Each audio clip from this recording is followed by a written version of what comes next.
Hello and welcome to another video with myself, Dr. James Gill.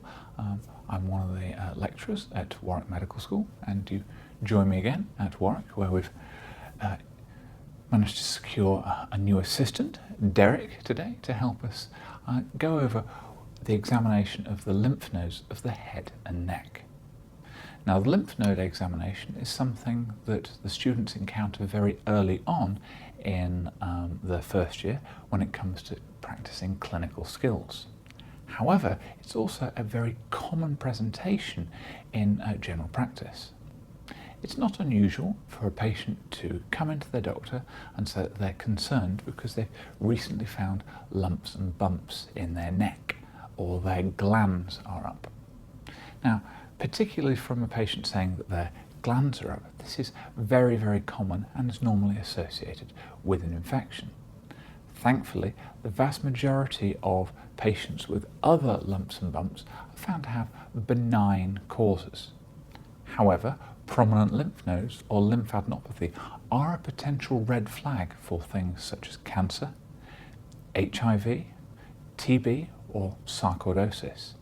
As a result, any patient complaining of lymph nodes should be taken seriously and needs to have an appropriate examination and investigations. As with any new lump found on a patient, we need to make sure that we're finding out particular information from a clinical examination. Any swellings that we do find can be assessed with a mnemonic space spit. That being the size, the position, any attachments, the consistency, and what are the edges. We also want to assess what the surface is like, if there is any pulsation, if there's any inflammation, and crucially, can it transilluminate, suggesting fluid? And crucially, how would the patient describe it? Is it tender or not when we palpate it?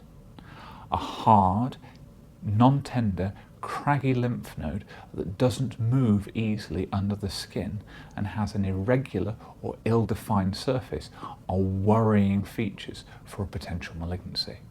Conversely, a smooth, soft, tender lymph node that moves easily in the skin is most likely going to be a reactive lymph node as a result of an infection.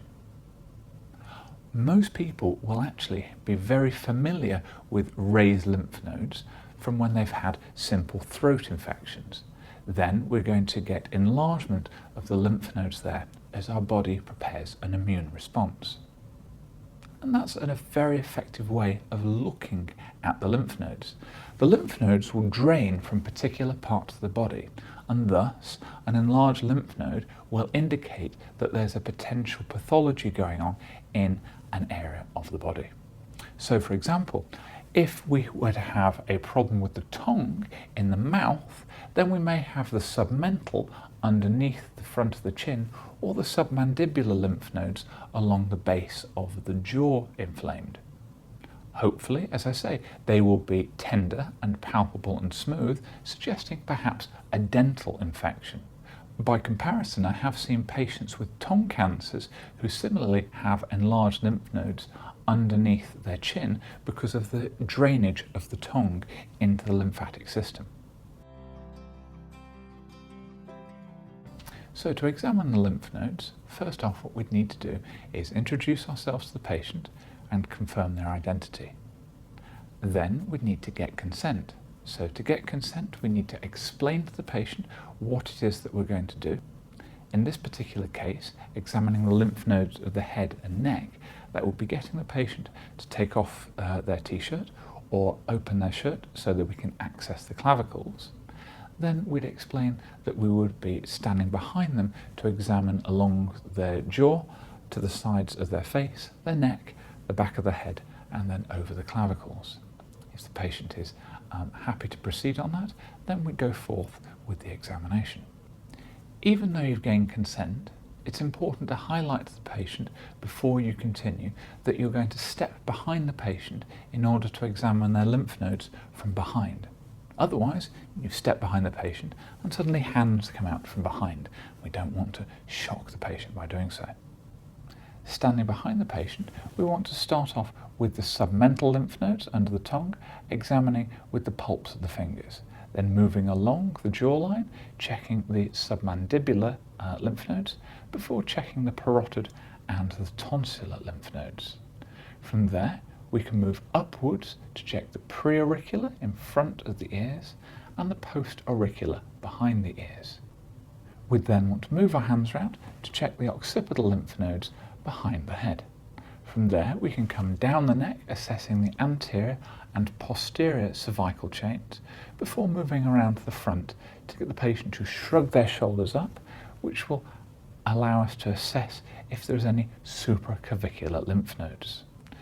We may find a very prominent lymph node above the left clavicle, a Virchow's node.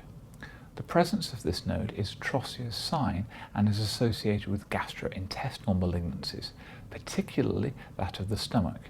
However, it can also be associated with malignancies of the lungs. Well, I hope you found this video on the examination of the lymph nodes useful. Please consider liking the video and stick any questions you have about this examination or lymph nodes in general down below. Don't forget to subscribe to the channel, and that way you'll be kept up to date with the development of any new videos we're filming, and also you'll get a notification when the next videos are published. With that in mind, take care, and I'll see you soon. Cheerio.